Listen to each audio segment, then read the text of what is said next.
Él es Benavides Ganosa. Claro. Ajá. Porque la quinta donde vivía Víctor Raúl era de la tía de Roque, de la prima hermana de Víctor Raúl. Esa casa nunca fue de Aya La Torre. Aya La Torre no tuvo propiedades, no tuvo carros, no tuvo casa. Y como constituyente cobró un sol, el único. ¿Qué diferencia con los políticos de hoy día, no? Bueno, Bueno, ¿no? eso es otro tema. Claro. Estaba Alejandro Santamaría, que estuvo en el partido después. ¿Alejandro Santamaría también iba a Villa de Mercedes? Claro. Él era del equipo de los jóvenes que conmigo a la cabeza teníamos ese... Estudiaba en Lima, ¿no? Estudiaba él en Lima, él estudiaba ingeniería. Después, en la Católica o en ingeniería creo que estaba. Después César Campitos. Alan García. Alan García yo lo conozco el año 76, porque Alan García en esa época, el 75 que yo llego a vivir con Aya La Torre, que me invita a vivir a su casa, Alan García estaba en Europa, él estaba terminando sus estudios de doctorado en Derecho y en Sociología. Él se doctoró en Derecho en la Complutense y en Sociología en la Sorbona. Entonces, un enero también del año 76, llegó Alan García a la Casa del Pueblo y el jefe lo llamó y le dijo, ven acá, ¿tú conoces a Mocherito? Por supuesto que Alan nunca me había visto, ¿no? Y le dijo no, y nos presentó ahí Víctor Raúl, me presentó a Alan García y de ahí nace la amistad con Alan García hasta ahora, ¿no?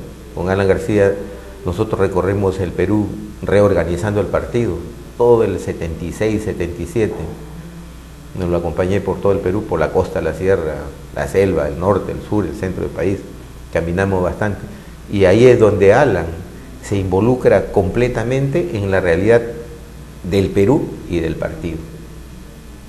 Alan no es que es un político limeño ni cosa por el estilo. Alan ha estado en los sitios más alejados del país antes de ser constituyente, antes de ser diputado, antes de ser candidato a la presidencia, antes de ser secretario general del partido. Esa fue la prueba ácida que le puso Aya La Torre. Sí, Alan, un gran tipo, un gran compañero, un gran amigo. Y ahora viene la campaña de la constituyente, de la Asamblea Constituyente. Sí. Había que hacer campaña por el número 1. Por el C1. El C1. ¿Y hay una anécdota que dice que tú tuviste un enfrentamiento con el cabezón Jorge Torre Vallejo?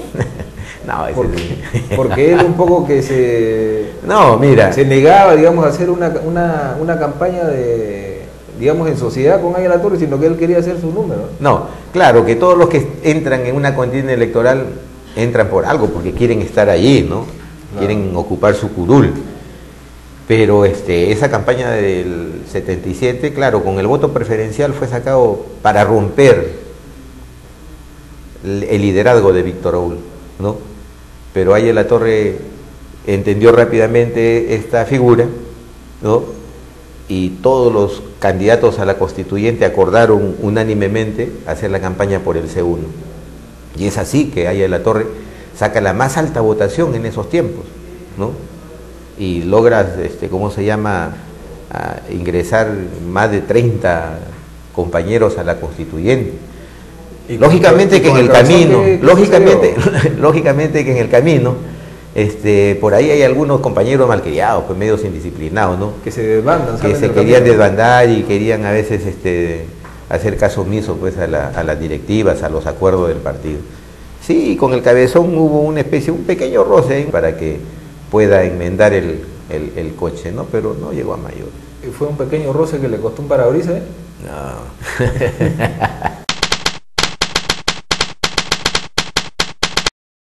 Lucho Alba, por ejemplo, cuando él llegaba a Lima, a la Quinta, él tenía puerta abierta.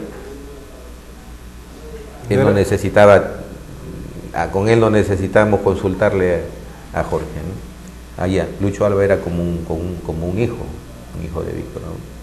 Mira, tú sabes de que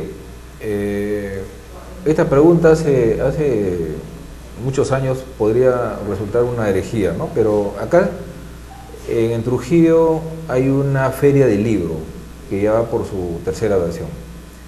En la segunda versión vino un escritor a presentar un libro y a hablar de los temas sexuales de algunas personas, por ejemplo, de algunas personas conocidas, por ejemplo, Aya La Torre.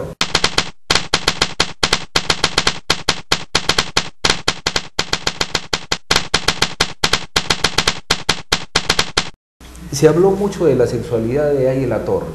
Al mismo Alan García también en determinado momento le hicieron esa pregunta. Y dijo que si le hubiesen hecho esa pregunta hace muchos años, él hubiese reaccionado iracundo, pero que estábamos en el siglo XXI y había que dar una respuesta, digamos, concreta sobre el tema. ¿Tú notaste alguna, tú que has vivido en Villa Mercedes, alguna, digamos, duda, digamos, de la virilidad sexual de Águila Torre? Bueno, tú sabes que a Víctor Raúl, para destruirlo, se utilizaron muchos recursos, ¿no? No solamente acusarlo de derechista, ¿no? O de comunista, o de vendido al oro chileno, ¿no? O por haber hecho, ¿cómo se llama?, la coalición Comodría, de reaccionario y de traidor a los ideales, ¿no? O de haber renunciado a sus ideales. Y entonces, esa diatriba, ¿no?, que no solamente ha escrito este señor periodista, sino muchos otros.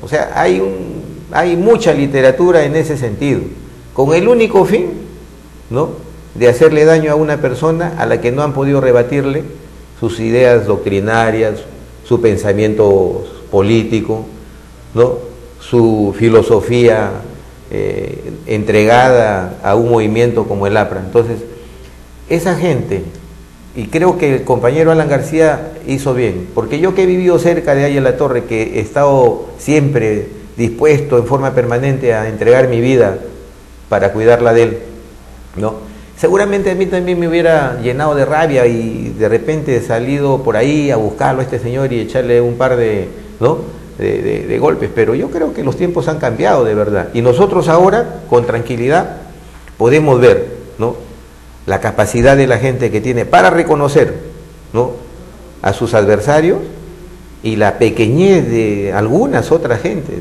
¿no?, que a pesar de haber muerto ya Víctor Raúl, ¿no?, permanentemente siguen inventando situaciones, inventando hechos, mintiéndole a la gente, ¿no? Porque si nosotros quisiéramos hablar de la vida amorosa o de la vida viril o sexual de Águila Torre, podríamos entrar a hacerlo desde otra perspectiva. ¿Por qué Águila Torre no tuvo una familia o no tuvo hijos? Que nos dijo a nosotros. Águila Torre no tuvo una familia. ¿Él conversó con ustedes ese tema? Sí, claro que sí, con muchos apristas a los que él siempre tenía a su lado.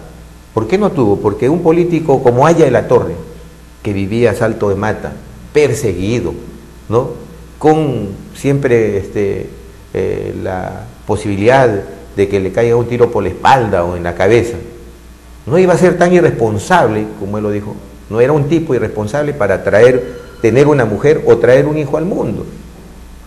Entonces Águila Torre tuvo que sacrificar, por ejemplo, ¿no?, esa parte de haber podido él establecer un hogar. Si nosotros hablásemos de los amoríos de Águila Torre no es que lo diga fulano, sutano, mengano, lo diga yo, lo dice la historia popular.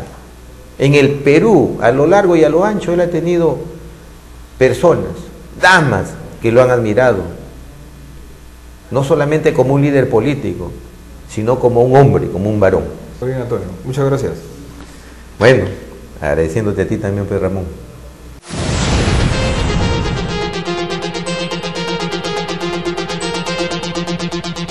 Antena Norte presenta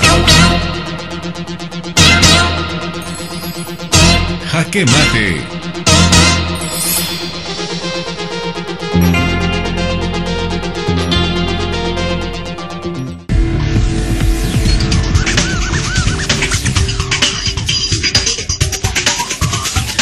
Antena Norte.